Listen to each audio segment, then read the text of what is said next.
আসসালামু আলাইকুম। তো এবার তুহিন হাসান আইটির পক্ষ থেকে সকলকে স্বাগত। প্রিয় শিক্ষার্থীরা, আজ একটি ভাব সম্প্রসারণ তুলে ধরেছে। প্রয়োজনে যে মরিতে প্রস্তুত, বাঁচিবার অধিকার তাহারই। গুরুত্বপূর্ণ এই ভাব সম্প্রসারণটি সহজ শব্দ দিয়ে একটি স্যাম্পলের উপর ভিত্তি করে তৈরি করেছে। আর তো এবার তুহিন চ্যানেলটিতে সমস্ত ভিডিওগুলোই সহজ শব্দে তৈরি করা হয়ে থাকে, সুতরাং চ্যানেলটির পাশেই থাকবে। এখন তুলে ধরেছি, প্রয়োজনে যে মরিতে প্রস্তুত, বাঁচিবার অধিকার কেবল তাহারই। মূল ভাব: ন্যায় ও সত্যের জন্য যারা হাসি মুখে জীবন উৎসর্গ করেন তারাই প্রকৃতপক্ষে অমরত্ব লাভের অধিকারী। ভাব সম্প্রসারণ: জীবন মানেই শুধু নিঃশ্বাস প্রশ্বাসের অস্তিত্ব নয়, বরং এটি একটি দায়িত্ব, একটি সংগ্রাম, একটি আদর্শের পথ চলা। জীবনের পরিপূর্ণতা আসে তখনই যখন মানুষ কেবল নিজের জন্য নয়, সমাজ ও মানবতার কল্যাণে কাজ করে।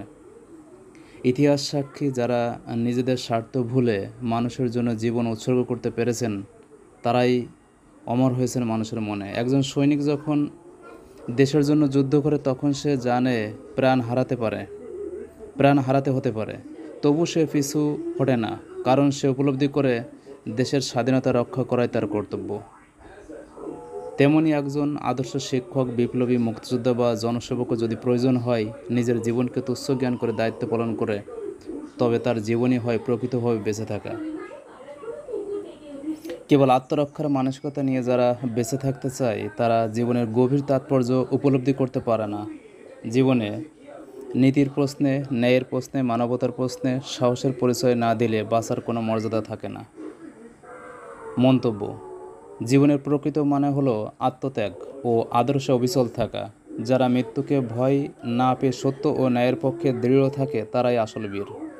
প্রিয় শিক্ষার্থীরা, সহজ শব্দ দিয়ে গুরুত্বপূর্ণ এই ভাব সম্প্রসারণটি তুলে ধরেছে। আর তো এবার তুহিন চ্যানেলটিতে অসংখ্য paragraph, dialogue, letter, application, email, composition, complete story, English, Bangla, গণিত ভিডিওগুলো, আইসিটি ভিডিওগুলো নিয়মিতভাবে চ্যানেলটিতে আপলোড করা হয়ে থাকে, সুতরাং চ্যানেলটির পাশে থাকবে।